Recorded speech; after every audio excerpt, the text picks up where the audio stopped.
gara odeeffannoowwan maddeen alaatti hadabarruuti taphoonni Champions League Awurooppaa har'a itti fufanii ni taphatamu sa'aatii 2 eegaluudhaan sa'aatii 2:45 eegaluudhaan Naapooliin dirree isaa irratti kilaba Jarmanii Eintracht Frankfurt kan simatu akkasumas ammoo Arsenaal dirreen ala gara Riippaabilika Cheek imaluudhaan Slavia Praha waliin morkiin taasisan ni eegama. Egaa taphni Naapoolii fi Eintracht Frankfurt tapha gamanumaan eegamu sababiin isaas kilaboonni kunniin masaanummaa yeroo dheeraa qabaachuu baatanillee morkiin isaan taasisan tooftaan taphaa wal fakkaataa qabaachuun isaanii taphichi akka eegamu taasisee jira. Arsenaal bara kana keessumaayyuu Champions League Awurooppaan imalli inni taasisaa jiru baay'ee olaanaadha. Tarii tapha har'aa kanaan taphataan sarara fuulduraa garichaa Victor Yokeresh sababa miidhamaan akkasumas Maartineen illee hanga tokko garas imaluu dhabuun isaa dhiibbaa irratti uumuu danda'a jedhameeti kan yaadamaatii jiru. Sa'aatii 5 eegaluudhaan waancaa Champions League Awurooppaa kanaan taphoonni hedduun ni taphatamu. Atletico Madrid gara Belgium imaluudhaan Union Saint-Gilloise waliin ni taphata. Liverpool ammoo dirree isaa irratti masaanuusaa as dhiyoo kana Real Madrid kan keessummeessu ni ta'a. Tapha kana OBN karaa dirree shaampiyoonotaatiin kallattiidhaan kan isin biraan gahu ni ta'a. Gamanumaan taphicha akka hordoftan isin affeerra. Paris Saint-Germain fi Bayern Munich morkiin isaan taasisan tapha hawwiin eegamudha. Sababni isaas gareewwan lameen iyyuu gahumsa olaanaa irratti kan isaan argamanii Tottenham Hotspurs Copenhagen waliin Juventus Sporting Lisbon waliin har'uma galgala sa'aatii 5 eegaluudhaan morkii olaanaadha kan isaan taasisanii. Taphataan dargaggeessi Paris Saint-Germain Desiree Doué badhaasa Golden Boy injifatee jira. Lammiin France Doué Paris Saint-Germain waliin waancaa Champions League akkasumas ammoo liigii French fi waancaawwan kanneen biroos hedduu fudhachuudhaan milkii kan galmeessise bara 2024-25 egaa keessa gooliiwwan 16 galchuudhaan gooliiwwan 16 ammoo hiriyoota isaatis mijeessee laateeti kan jiru. Asumaan egaa taphni Arsenaal fi Slavia Praha eegaluudhaaf daqiiqaawwan muraasa qofa hafee taphattoonni gareewwan lameenittuu gara dirree seenaniiti kan isaan jiranii abaaboo yaadannoo kaa'atii kan jiranii. Gama dubartootaatiin keessumaayyuu taphattuun ergisaadhaan Arsenaal irraa Brighton fi Hove Albioniif taphattu lammiin England Michel Agman injifatteeti kan isheen jirtu. Badhaasni kun egaa akka ibsamu malee kan inni kennamu muddee tokko akka ta'edha kan himame.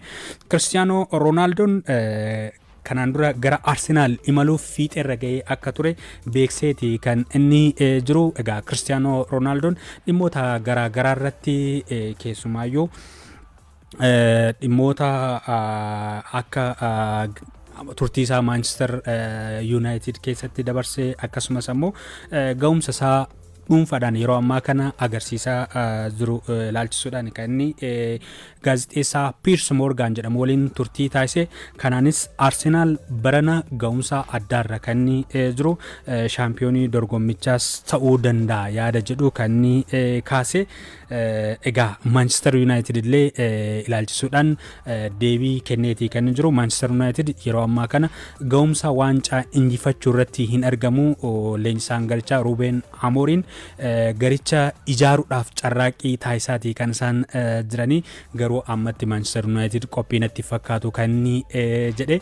Kana lalatti dhimma dhuunfaadhaan wal qabatee gahumsi inni keessumaayyuu waancaa addunyaa injifachuu dhabuun isaa taphataa cimaa isa hin jechisiisu laata jechuudhaan kan inni gaafatameef deebii laateeti kan inni jiru. Deebiin inni laates tarii waancaa addunyaa taphoota 6 yookiin immoo taphoota 7 qofa taphattee gahumsa kee ittiin madaalta jechuun ni ulfaata. Kanaaf waancaa addunyaa injifachuun abjuu koo miti jedheeti kan inni jiru. Kubbaa miilaatiin garuu waliin dabarsuu yookiin immoo walitti dhufeenya olaanaa akka qabuu fi kubbaa miilarraa fagaachuu akka hin barbaannes dubbateeti kan jiru Cristiano Ronaldooti.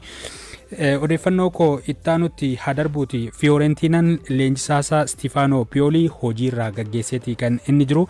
Kilabichi taphoota jalqabaa 10 barana taphateen hin injifanne.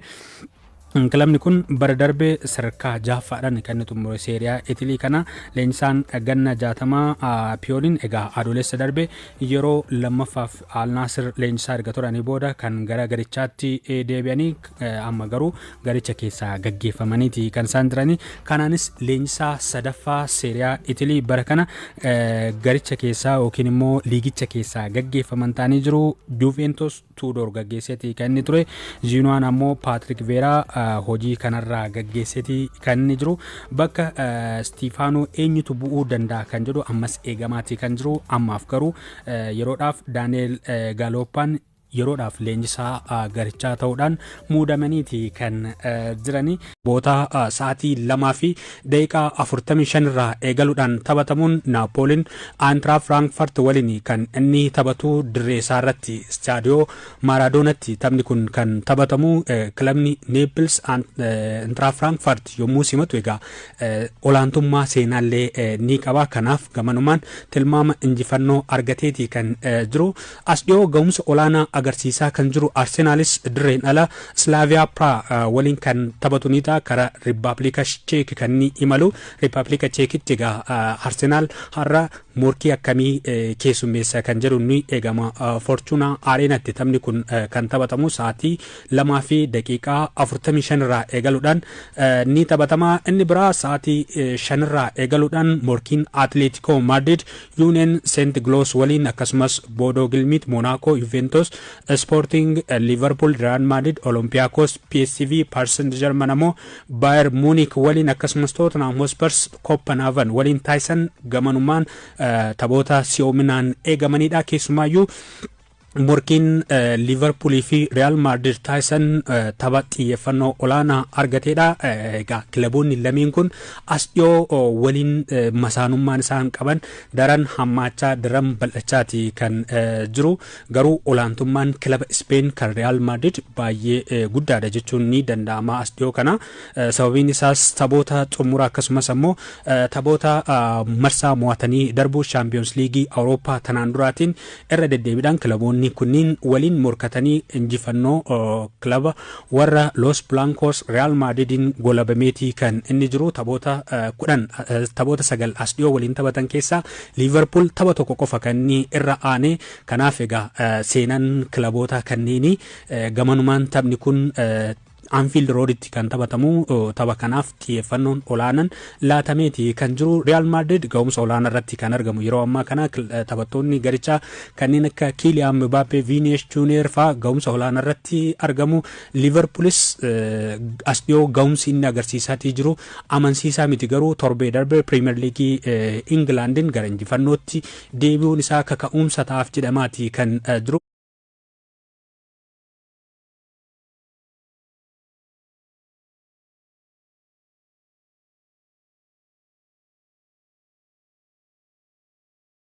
Leenjisaan garichaa Arne Slot gamanumaan taphattoonni garichaa akka of qopheessuu qaban akeekkachiisaniiti kan isaan jiranii. Taphni kun egaa sa'aatii 5 irraa eegaluudhaan kan taphatamu ni ta'a. Kanaaf tapha guddaa tapha xiyyeeffannoo olaanaa argateedha.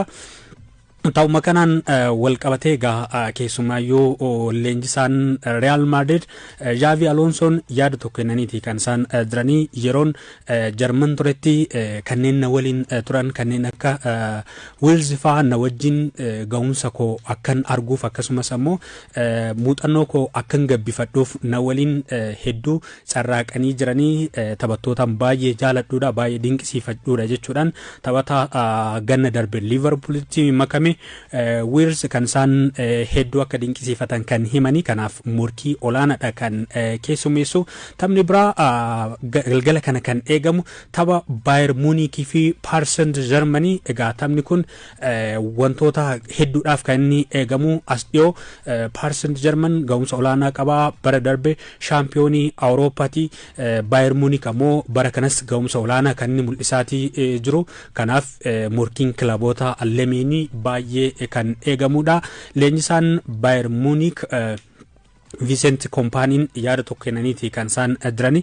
Bayern Munich gahumsa isaa itti fufsiisuu yoo barbaade gamanumaan tapha kana injifachuudha kan inni qabu, kanaaf of qopheessuu qabna yaada jedhuudha kan isaan kennanii. Torbee darbe marsaa darbe akkuma nuti yaadannu Paris Saint-Germain gara Jarmanii imalee goolii 7 galcheeti kan inni deebee. Har'a immoo dirree isaa irratti kan inni taphatu, kanaaf morkiin kilaboota kanneenii gamanumaan xiyyeeffannoo olaanaadha kan inni argate.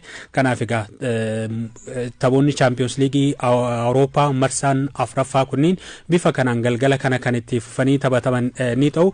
Boris itti fufuudhaan Villarreal dirreen ala Baafoos waliin ni taphata. Chelseanis akkasuma Karawaag waliin yoo taphatu. Ajax Galatasaray ni simata. Benefikaan Bayer Leverkusen, Club Brugge, Barcelona, Inter Milan, Karat, Manchester City, Borussia Dortmund, Marseille, Atalanta, Newcastle, Athletic Bilbao kan simatan taphoota xiyyeeffannoo argatanidha.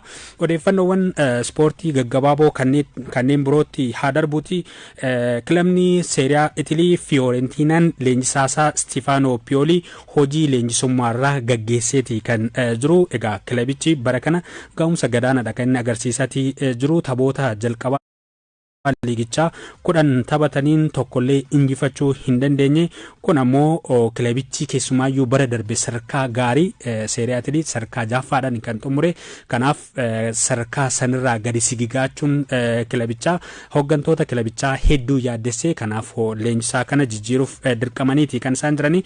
Leenjisaan ganna 60 Pioliin egaa adoolessa darbe ture yeroo lammaffaaf kan isaan kilaba kana leenjisuuf amaanaa fudhatanii.